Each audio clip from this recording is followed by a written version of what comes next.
Aw, they're so cute.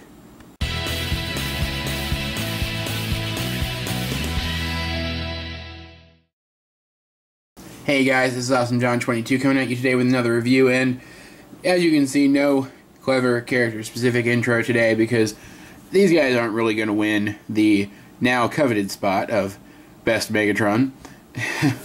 They're more like an honorable mention. These guys are, of course, my Cyberverse Megatrons. They're the only ones I really have. Though I have been meaning to pick up the Cyberverse Commander Megatron from Prime. He looks pretty cool. And I would really like to get my hands on the G1 Cyberverse Megatron. This guy here, the green tank, is, I believe, based on the G2 Megatron mold, which I've seen it. I've seen the mold I'm thinking of. I've seen it. It's a very cool mold. This looks a lot like it, and this is, of course, movie Megatron, as you can see. Revenge of the Fallen movie Megatron in his tank mode. Whoops, dropped it. Of course, as you can see, he has jet boosters on the back because he is a jet tank. This is really just a micro review for fun, you know. So let's get him transformed real quick. You can see the tank here, very cool, green and purple deco. Looks very Megatronian-ish. Transformation is simple enough, but very clever. I like the transformation on this guy a lot. We're going to split this, bring it down, come back here,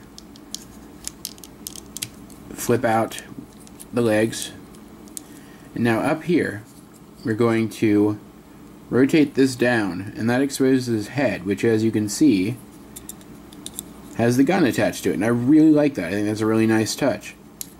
Now bring down his arms, and there he is, all transformed up. You can see he's got a great Decepticon logo on his chest.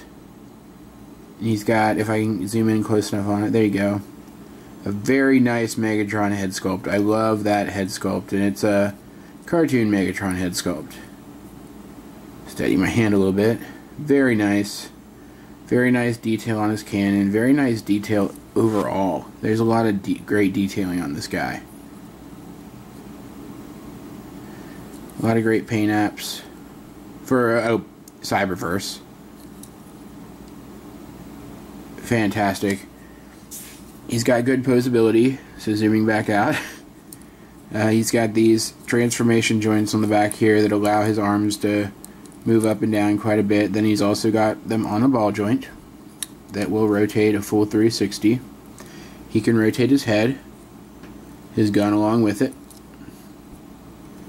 and he can move at the hips and bend at the knees. So very nice. Very, very nice. Moving on to movie Megatron. He also has a pretty clever transformation that I really enjoy. But first, as you can see, very nice silver all across him. Very nice molded detailing. And he ends up looking, Decepticon symbol, he ends up looking very similar to the leader class vehicle mode, which is not a bad thing, because as we saw, the leader class vehicle mode looks really good. The only difference is his head is not visible there. It is visible back there because of the transformation and because of the size. So what we're going to do to transform this guy up is first we're going to come back here and we're going to unpeg these from these panels. And they're tight pegs. They're tight pegs on mine. Tighter than you would expect at the size. Anyway, next we're going to fold these down.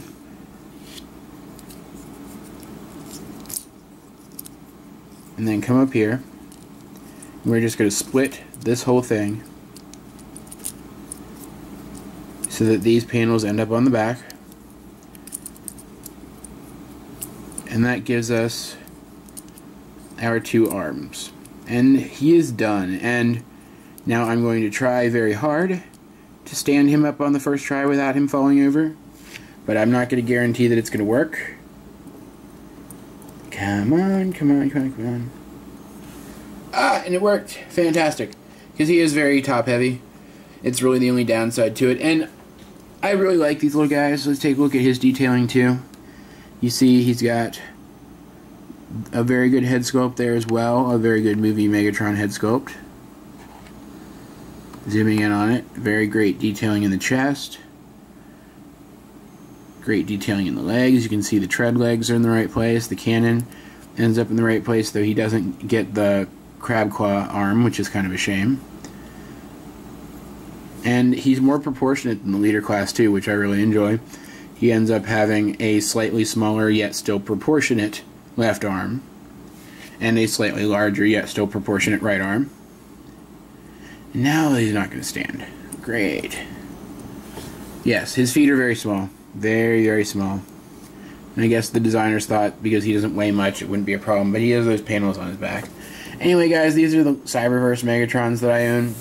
They're not fantastic. They're not the greatest toys ever, but I love them. I like putting them on my desk and chilling out with them. But neither of them is the best Megatron of the modern age amongst the Megatrons in my collection. They're just, like I said, honorable mentions, and they're a lot of fun, and if you can find them, I would pick them up. Especially this guy, if you're a fan of the older character designs. Not this one so much, this was more my personal preference, because as you know, oops, there we go, he fell. Because as you know, I really enjoyed that version of Megatron in the movie, even if I didn't enjoy the movie very much. So, yeah. Well, that's my first micro review. I hope you enjoyed it. I will be back tomorrow with a review of a deluxe class Megatron this time, so we'll see how that goes. This has been Awesome John 22, and I will talk to you guys later.